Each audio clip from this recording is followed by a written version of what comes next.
Peace, peace, peace. Good morning. What's happening? What's good? What's up? Another morning on the porch. Appreciate you guys coming through. And for those who haven't been, just a morning dose of coffee. I don't drink coffee. So this is just a morning dose of coffee. This is that tea in the morning, that motivation, that inspiration that you need. And today I want to talk about followers. Followers. I'm not sure if you know it, but 85% of people are followers. It's only 10% that's leaders. And the other 5%, they just spectating. They're just watching the game from the sideline. They're not even participating. And the question is, are you a follower? You know, this is maybe a little bit uncomfortable question for you to actually answer, honestly and truthfully. But, you know, that statistic, I didn't just pull that statistic out of my head. You know, are you a follower? See, it's easy to follow. You know, that's one of the reasons why most people wear the same thing. All the rhymes sound the same because it's easy to follow. It's not sexy. It's not easy to lead. And you know, a lot of times when you are a leader, you get pushback. So, are you a follower? You know, because I suggest that you lead the way. You know, it's easy to follow somebody in a direction that they're going because there's potentially safety in your mind. I was driving the other day, and you know, when you see a bus, right? The kids' bus, the little orange bus, the stop sign comes out, right? Everybody's supposed to stop. So everybody stops. And the guy in front of me, he probably just wasn't paying attention, the way I look at it, because he didn't even hit the brakes. He just kept going straight, right?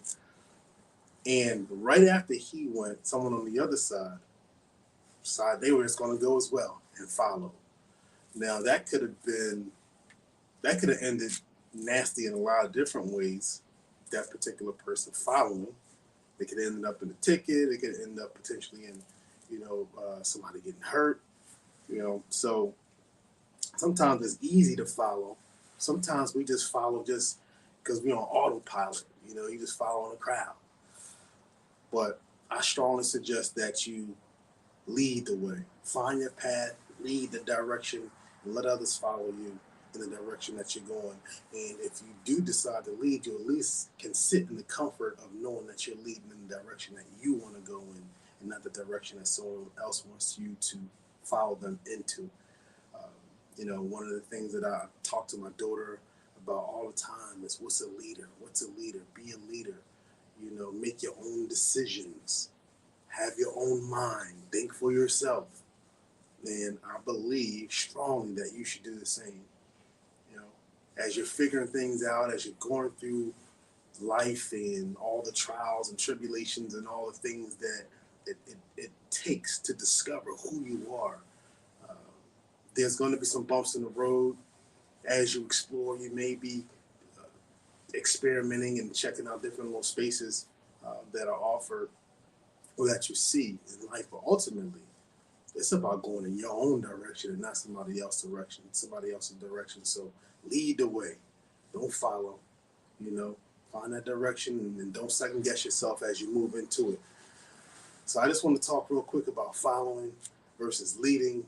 And leading, again, is going to be difficult times ahead of you as you move into that space. So please understand that. But again, the power and the comfort and the peace of leading and moving into your specific direction, the direction that you feel good about. You know, there's peace in that. You know, so man, I trust that you enjoy your day. I've got another meeting. You know, it's 3:34. Look, I'm on time today, 2 days in a row, right? So I got another meeting in a little bit I need to get prepared for.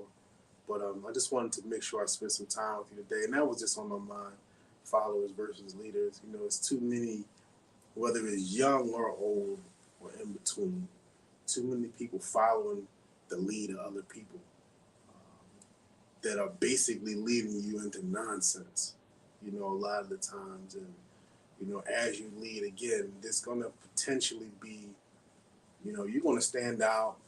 You might even look kind of weird. You know, I was watching the good brothers at EYL, Earning Leisure, and Rashad, I believe, he was saying how to really get something done, you have to be willing to put your head down and work for 10 years, no days off. Are you prepared to lead in that way? Are you prepared to lead in that way? Is that too much? You know, this guy in my daughter's school, every time I see him, he asks me about sports. And, you know, from where I was to where I am today, this is, man, this is night and day. I don't even, right now I'm not watching TV or any of that at all. So I get my sports updates from the guy at the school in the yard. And he's cool about it. But my response to him most days is like, I have no idea what you're talking about. And there's no disrespect at all to anyone who watches sports or consumes that. Like, you know, don't take that the wrong way. But, you know, when you have a firm direction that you're moving into, some other things have to kind of get tossed to the side. So don't be afraid to toss those things to the side. Don't be afraid to lead and let others follow you. Don't be afraid to take the hits, if you want to call them hits, when it comes to what happens when you lead. You know, whether you fall out of favor with other people, whether you lose touch with some of what's popular, if you will, whether you look a little crazy to others, who cares? Lead, don't follow. Remember, you are a champion. Believe it. Design your life. I'm gone. I'm gonna get ready for this next meeting. Man, I appreciate talking to you guys, and I will see you in a minute in the morning.